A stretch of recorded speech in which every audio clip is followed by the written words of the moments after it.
Most beginners lose money in the stock market, not because they invest, but because they don't understand what they're investing in.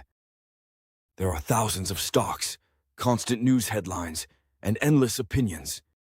It can feel overwhelming. But what if investing didn't have to be complicated? What if there was a simple way to invest in the entire market without trying to pick the next winning stock? That's where index funds come in. In this video, I'll explain what index funds are, how they work, why many long-term investors use them, and what beginners should understand before getting started.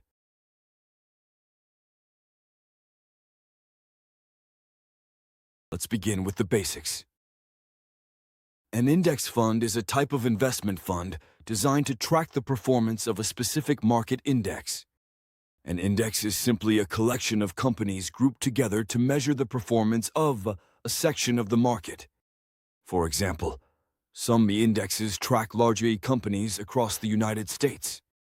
Others track international markets or specific sectors. When you invest in an index fund, you are not investing in just one company. You are investing in a group of companies at the same time. This creates diversification. Diversification means your investment is spread across many businesses instead of depending on a single company's performance. Why is diversification important? Because individual companies can rise or fall based on specific events, earnings reports, leadership changes, or economic shifts. But when your money is spread across many companies, the impact of one company performing poorly is reduced. Now let's talk about why many long-term investors prefer index funds. First, simplicity. You don't need to constantly research individual stocks or monitor daily market news. Second, diversification. Instead of guessing which company will outperform, you participate in the broader market. Third, cost efficiency. Many index funds are known for having relatively low expense ratios compared to actively managed funds.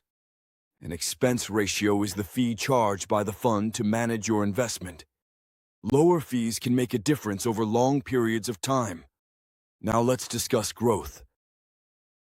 Historically, broad market indexes have shown long-term upward trends, although markets also experience downturns and volatility. Index investing is typically approached with a long-term mindset.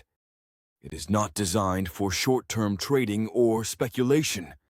It is a strategy focused on steady participation in overall economic growth.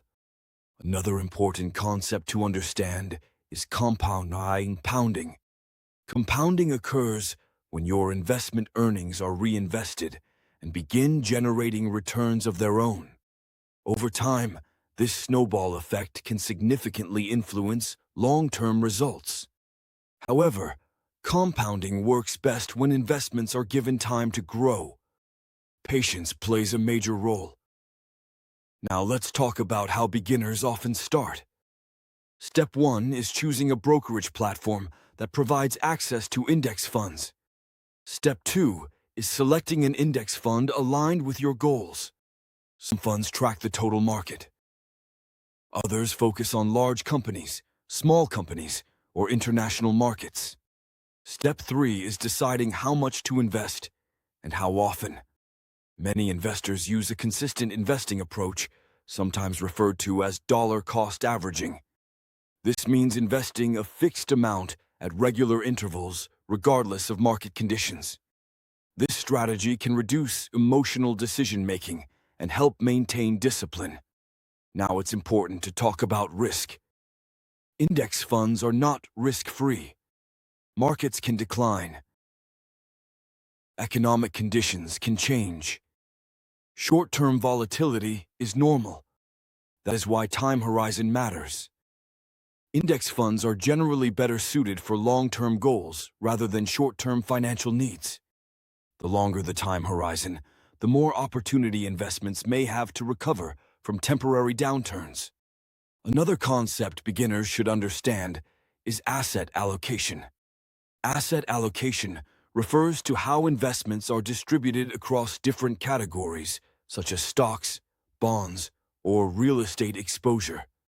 Many long-term investors use index funds as a core part of their portfolio and combine them with other asset types to manage overall risk.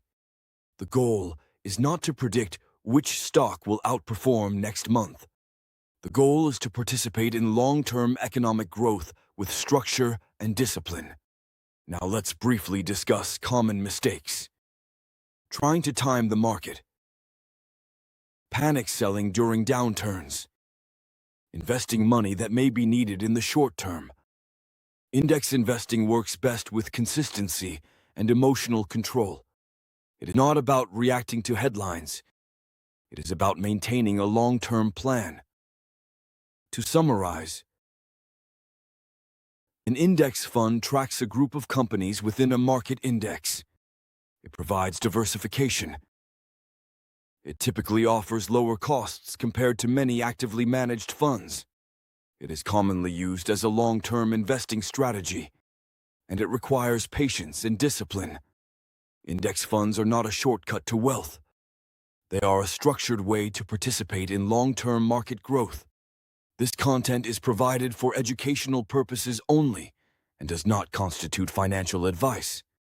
Always conduct your own research and consider speaking with a qualified financial professional before making investment decisions. If you found this explanation helpful and want to continue learning about investing, passive income systems, and asset building, consider subscribing for more content.